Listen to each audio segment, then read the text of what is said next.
Hypertension or high blood pressure increases the risk of heart disease as well as may damage your brain, kidneys, and bones. So if you're looking for natural ways to regulate your blood pressure along with medication and lifestyle changes, you might want to add yoga to your routine. Research has repeatedly shown that yoga soothing movements and breathing techniques along with meditation can help you control your blood pressure and minimize the risk of developing life-threatening conditions. In this video, I'm going to answer the most frequently asked questions about yoga and blood pressure, including what yoga is best for high blood pressure and which poses to avoid, what precautions to take if you suffer from low blood pressure, the role of yoga breathing in controlling your blood pressure levels. Can yoga reduce blood pressure? Several small studies show that yoga triggers physiological changes governed by the autonomic nervous system. In one study, after 3 months of practicing yoga breathing a few minutes a day, participants displayed a lower systolic and diastolic blood pressure as well as reported lower levels of stress. Thus, yoga for hypertension can help lower the risk of heart failure, heart attack, and sudden cardiac death resulting from high blood pressure. Is yoga bad for low blood pressure? Yoga can be beneficial for people with low blood pressure, also called hypotension, since it promotes blood circulation. While hypotension is not as dangerous as high blood pressure, you still need to take certain precautions before starting an exercise program, including yoga. Since low blood pressure is often accompanied with nausea, dizziness, and blurred vision, there are a few essential rules to make your yoga practice as safe as possible. The first one is to avoid fast transitions between poses. People with low blood pressure will benefit more from slow-paced yoga classes that keep transitions slow and gentle. The second one is don't hold your breath. Keep it smooth and constant. To reduce the risk of dizziness, try to inhale when coming out of poses.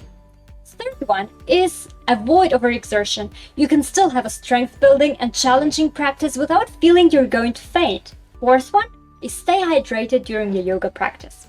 And the most important thing of all is to be sure to always consult your doctor before starting a new exercise program or making significant lifestyle changes. What type of yoga is best for high blood pressure? Stress and excess weight are the main risk factors for high blood pressure. Yoga can help manage both by introducing gentle movements into your routine and giving you tools to handle stressful life situations.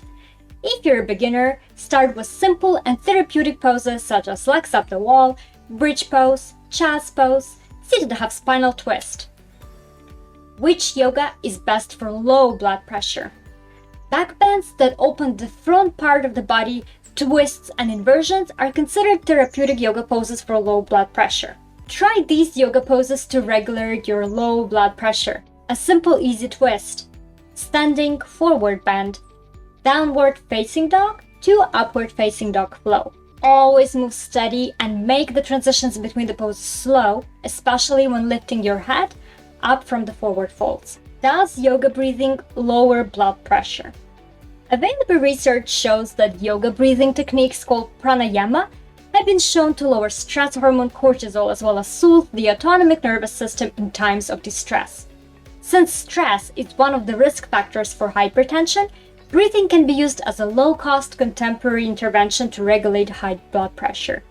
One study has found that only 10 minutes of left nostril breathing reduces blood pressure and increases motor skills. Which yoga is not good for high blood pressure? The founder of Iyengar Yoga in his book Light on Yoga recommends that people with high blood pressure steer clear of inversion poses such as a headstand or shoulder stand at the start of their yoga practice. Instead, they can warm up with a range of forward folds. As for the breathing techniques, Iyengar's advice is to avoid Bhastrika and Kapalabhati practice. Is hot yoga okay for high blood pressure?